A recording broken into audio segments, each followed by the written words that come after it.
Et coucou et bienvenue dans cette vidéo. Aujourd'hui je vais vous partager un processus de retouche des autoportraits que je fais chaque année. Si vous voulez voir, j'ai fait une vidéo un petit peu rétrospective de tous les autoportraits que je fais en fin d'année. Ce sont des manières pour moi de résumer l'année en images, de poser des petites intentions pour l'année à venir.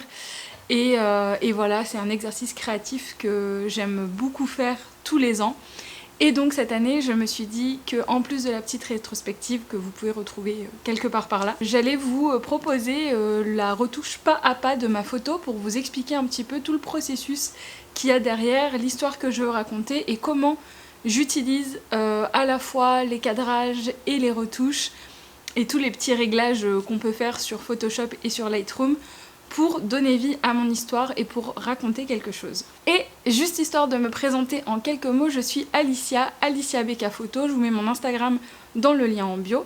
Je suis photographe de portraits principalement et mon univers tourne autour de tout ce qui est imaginaire, symbolique, conceptuel. Je suis persuadée que la photo c'est un outil formidable pour cheminer et apprendre des choses sur soi, avancer dans la vie.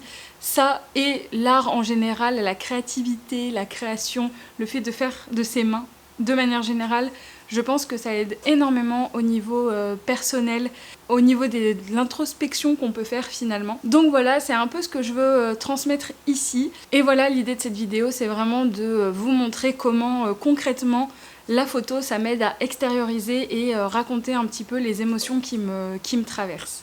Sur ce, je vous laisse avec la retouche pas à pas.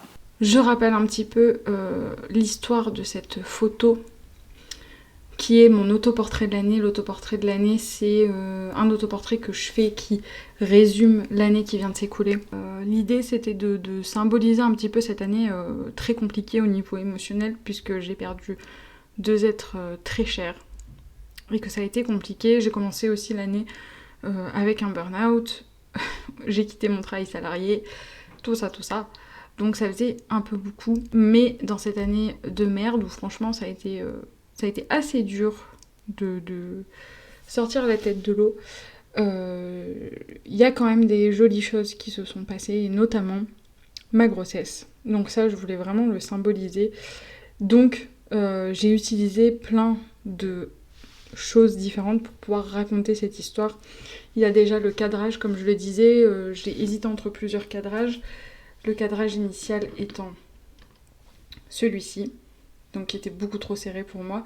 Je l'avais testé en format paysage également, un petit peu plus élargi, mais ça ne me plaisait pas non plus. Et au final, je suis partie sur un cadrage en portrait. Donc pour faire ce changement de cadrage, j'avais déjà travaillé l'image sur Photoshop et j'ai utilisé simplement l'outil recadrage et l'IA pour m'aider à remplir en fait l'espace que je voulais. C'est assez facile sur ce genre d'image parce que comme c'est une photo qui est prise dans le brouillard, il n'y a pas beaucoup de détails sur le haut de l'image, donc c'est assez facile pour l'IA de recréer de manière réaliste l'ambiance de la photo et de recréer des éléments. Donc j'ai refait mon cadrage, l'idée c'était d'avoir beaucoup de vide parce que cette année ça a été beaucoup de vide dans ma tête. Ça a été à la fois un brouhaha et à la fois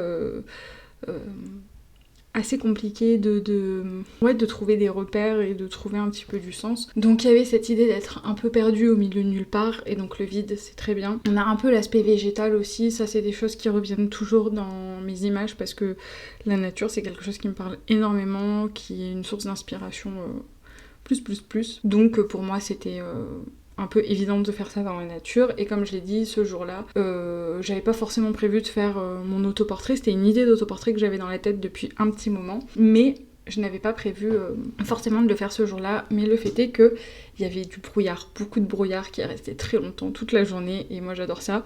Mon ambiance préférée pour faire des photos, donc je me suis motivée. J'avais essayé de faire un make-up à la va-vite, ça ressort pas tellement et c'est pas très grave.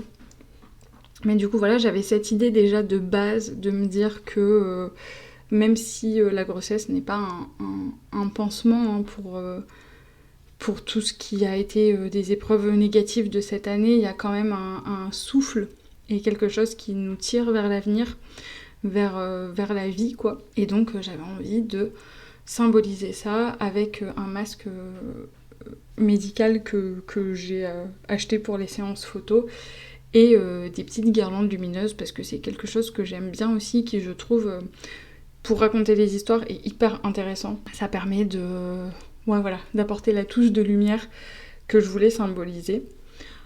Donc voilà, ça c'est pour l'aspect un petit peu à la prise de vue, tout ça, et donc à la retouche, vous le voyez, la première image, là c'est vraiment en mode brut, il n'y a pas de retouche dessus. On est venu un petit peu assombrir ce côté-là parce que, comme je l'ai dit un peu avant, en général dans la lecture d'une image, le côté gauche c'est plutôt le côté du passé, le côté droit plutôt le côté de l'avenir. Donc là le côté du passé c'est que je laisse derrière moi des événements assez compliqués, mais par contre je me dirige vers l'avenir, donc il y a aussi plus d'espace sur la droite pour laisser de la place à l'avenir. Donc ça c'est ce qu'on a fait sur Lightroom. Sur Photoshop, ensuite, nous sommes venus donner un côté un petit peu cadavérique. Parce que voilà, quand en l'occurrence j'ai perdu mon père, quand on perd un parent, il y a une part de soi un peu qui meurt. Et ça, c'est ce que j'ai ressenti moi vraiment dans mon expérience. Donc je voulais quand même faire sortir ce côté-là. Et par contre, je ne l'ai pas appliqué sur le bas de mon corps parce que y a de la vie, vu qu'on attend un petit bébé. Et donc voilà, il y a aussi ce contraste-là qui est fait. Là, c'est vraiment une image pleine de contraste. C'était vraiment le but ultime. Et donc ça, je l'ai appliqué avec un calque de clarté. Ensuite, on est venu travailler la vibrance. Donc toujours pour le côté un peu cadavérique, je sais pas si vous allez bien voir la différence, mais en gros, ma peau est un petit peu plus grisée. Mais j'ai rajouté de la couleur, de la vie, surtout de ce côté-là, encore une fois, de l'image. Donc on a un peu des teintes violettes, des teintes oranges, qui rappellent un petit peu un coucher de soleil, je trouve.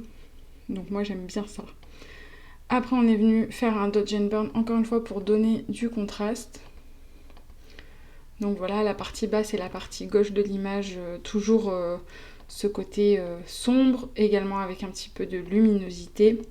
Où là l'idée c'était vraiment aussi d'assombrir un peu derrière pour pouvoir faire ressortir la lumière au niveau du ventre.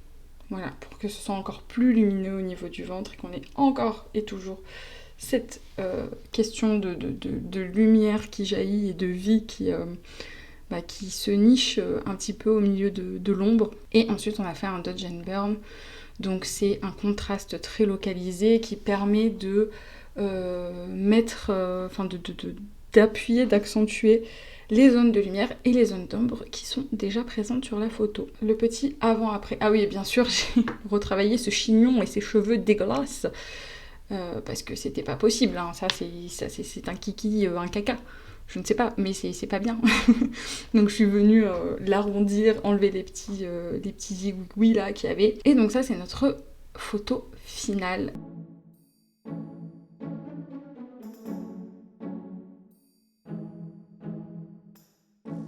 Et voilà, c'est terminé. J'espère que cette vidéo vous aura plu.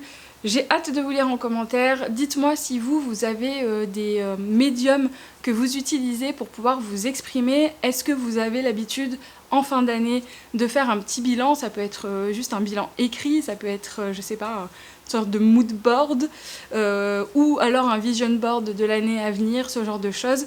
N'hésitez pas à me le dire en commentaire. En tout cas, si la vidéo vous a plu, je vous invite à laisser un petit pouce en l'air et à vous abonner si mon contenu vous intéresse. Je vous remercie pour votre temps et je vous dis à bientôt.